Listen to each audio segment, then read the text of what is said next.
आज के इस वीडियो में आचार्य रामचंद्र शुक्ल के प्रसिद्ध इतिहास हिंदी साहित्य का इतिहास का रूपरेखा प्रस्तुत किया जाएगा।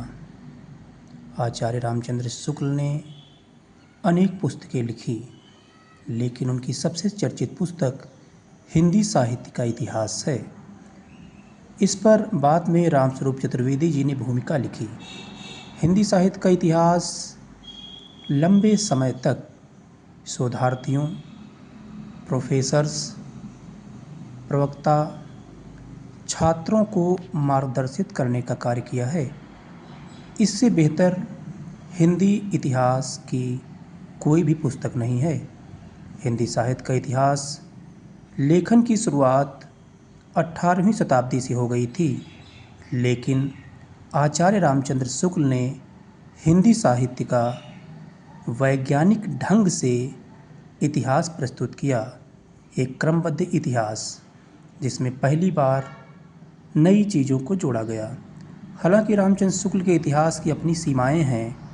यह इतिहास अपने समकालीन कवियों अर्थात रामचंद्र शुक्ल के समकालीन लेखक, कवि, उपन्यासकार, कथाकार की बात करता है। प्रस्तुत है हिंदी साहित्य का इतिहास आचार्य रामचंद्र शुक्ल की संक्षिप्त रूपरेखा। रामचंद्र शुक्ल का हिंदी साहित्य का इतिहास सबसे प्रामाणिक लोक भारती प्रकाशन से उपलब्ध है। प्रथम संस्करण का वक्तव्य।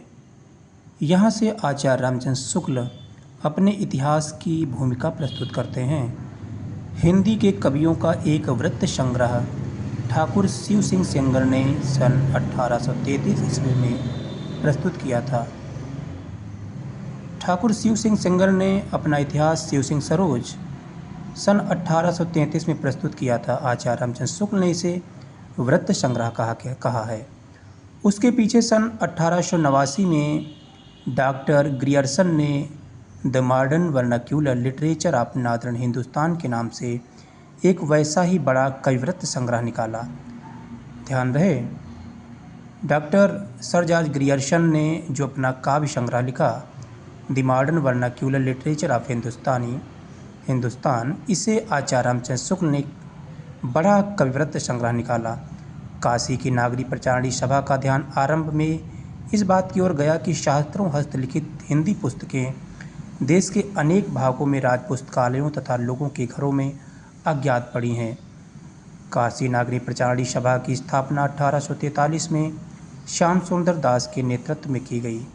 तत्कालीन उस समय की अंग्रेज सरकार कुछ वृत्ति देती थी, जिससे यह संस्था हिंदी की प्राचीन पुस्तकों को उपलब्ध कराती थी या उसकी खोजबीन करती थी, उसे परिमार्जित करती थी। आचार्य रामचंद्र शुक्ल ने उसी तरफ इशारा किया है। आगे लिखा भी है कि अतः सरकार की आर्थिक सहायता से उसने सन 1900 से पुस्तकों की खोज का काम हाथ में लिया। सन 1911 तक की खोज की अपनी 8 रिपोर्टों में सैकड़ों अज्ञात कवियों तथा ज्ञात कवियों के अज्ञात ग्रंथों का पता लगाया।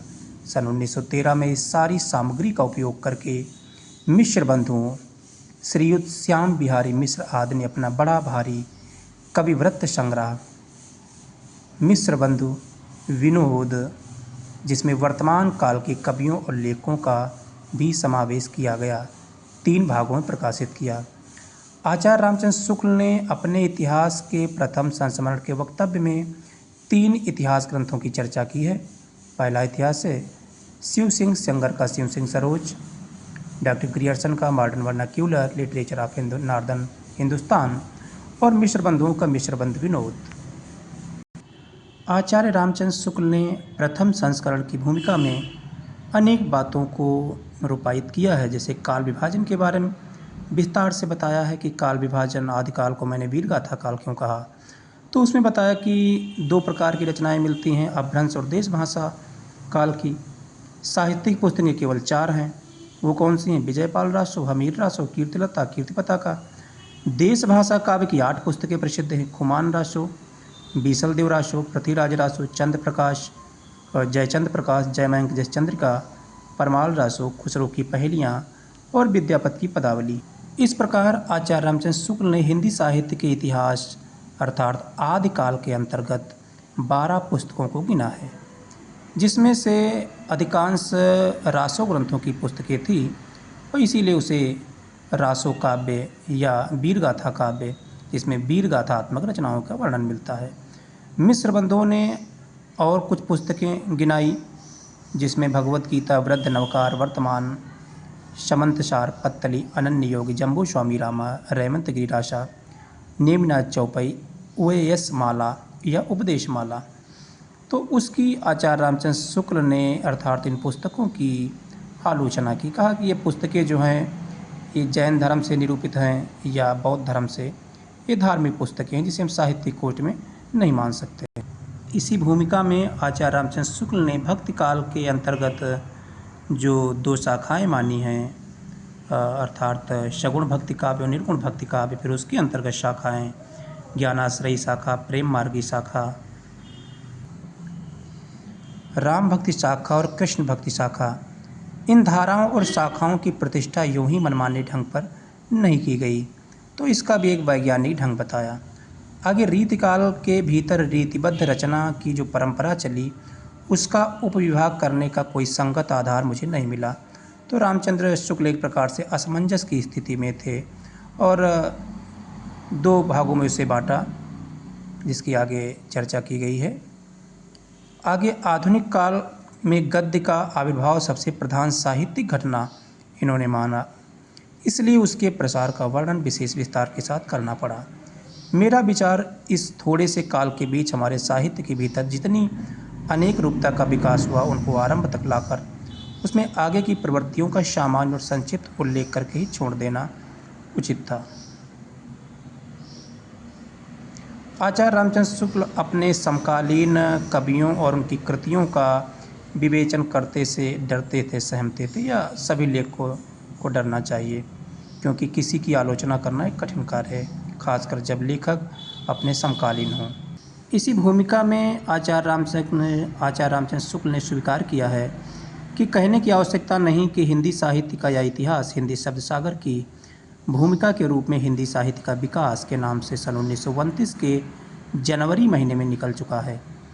तो ये हिंदी शब्द सागर की भूमिका के रूप में लिखा गया था और हिंदी साहित्य का विकास नाम से हिंदी शब्द सागर में छपा, 1929 सन में छपा और जनवरी महीने में निकल चुका था। तो सामान्य परीक्षाओं में ये पूछ सकता है, कई बार पूछा भी गया है कि यह किस पुस्तक की भूमिका थी, तो हिंदी शब्द सागर की, और नाम क्या था, तो हिंदी साहित्य का विकास किस वर्ष प्रकाशित हुआ, 1929।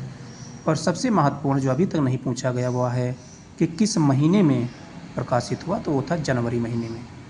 ये थोड़ा सा ध्यान देने वाला है। इसमें अन्य बातों को भी चर्चा की गई है, जैसे कि मिश्रबंधु के प्रकांड कविव्रत संग्रह मिश्रबंधु विनोद का उल्लेख हो चुका है, ऐसा माना उन्होंने।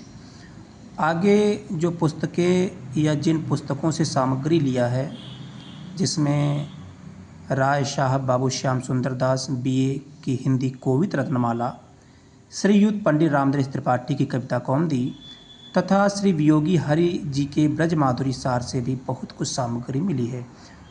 तो पाठकों को या विद्यार्थियों को या जो तैयारी कर रहे हैं नेट JRF की, प्रोफेसर की, तो उनको ध्यान रखना चाहिए कि भूमिका में ही रामचंद्र शुक्ल ने कुछ पुस्तकों का उल्लेख किया है जहाँ से सामग्री लिया है। एक बार पुनः श्याम सुंदर दास की हिंदी कोविद रत्नमाला, रामदास त्रिपाठी की कविता कौमुदी और वियोगी हरि की ब्रज माधुरी सार से सामग्री लिया है। और इनके मित्र केदारनाथ पाठक का भी धन्यवाद दिया है। हालांकि धन्यवाद को आचार्य रामचंद्र शुक्ल एक बदमाशी मानते हैं। यह आषाढ़ शुक्ल संवत 1986 को प्रकाशित हुई थी। संशोधित और प्रवर्धित संस्करण के संबंध में आचार्य रामचंद्र शुक्ल ने लिखा कि आदिकाल के अंतर्गत जो परिवर्तन किए, पहला था वज्रयानी सिद्धों और नाथपंथी योगियों की परंपराओं का विस्तार से चर्चा की।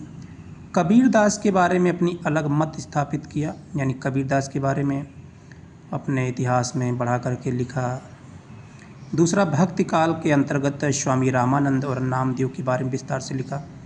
रीति काल में अलंकार ग्रंथों घनानंद के बारे में विस्तार से लिखा। आधुनिक काल में खड़ी बोली गद्य के प्रसार और विकास में जो नई खोजें हुई उसको जोड़ दिया गया। और द्वितीय संस्करण की भूमिका 1997 में, विक्रमी संमत 1997 में प्रकाशित। किसी भी पुस्तक को पढ़ने से पहले उसकी भूमिका विषय सूची को अवश्य पढ़ना चाहिए, क्योंकि पूरी पुस्तक का निचोड़ उसकी भूमिका में और पुस्तक के अंदर क्या है उसकी विषय सूची में दिया जाता है। आदिकाल, जैसा कि आप देख रहे हैं, जो इस पुस्तक का काल विभाग किया गया। पहला आदिकाल, प्रकरण 2 में अपभ्रंश काव्य, जिसमें अपभ्रंश वज्रयान, गोरखनाथ का नाथ पंथ, नाथ संप्रदाय, विद्यापति की अपभ्रंश रचनाएं की चर्चा की गई। प्रकरण 3 में देश भाषा काव्य, या कह सकते हैं कि देश भाषा काव्य से ही हिंदी साहित्य का इतिहास की शुरुआत होती है और इसे वीर गाथा काल कहा। इसकी शुरुआत संमत 1550 से 1375 में हुई। प्रकरण 4 में फुटकल रचनाओं की चर्चा की गई, जो लोक भाषा लोक साहित्य से संबंधित थी, अर्थात रामचंद्र शुक्ल ने खुसरो और विद्यापति को लोक साहित्य लोक भाषा के अंतर्गत और फुटकल रचनाओं के अंतर्गत सम्मिलित किया। दूसरा, जो पूर्व मध्यकाल है, इसमें भक्तिकाल, पूर्व मध्यकाल भक्तिकाल संवत 1375 से 1700 तक माना। इसके जो प्रकरण हैं, प्रकरण 1 में भक्तिकाल का सामान्य परिचय दिया।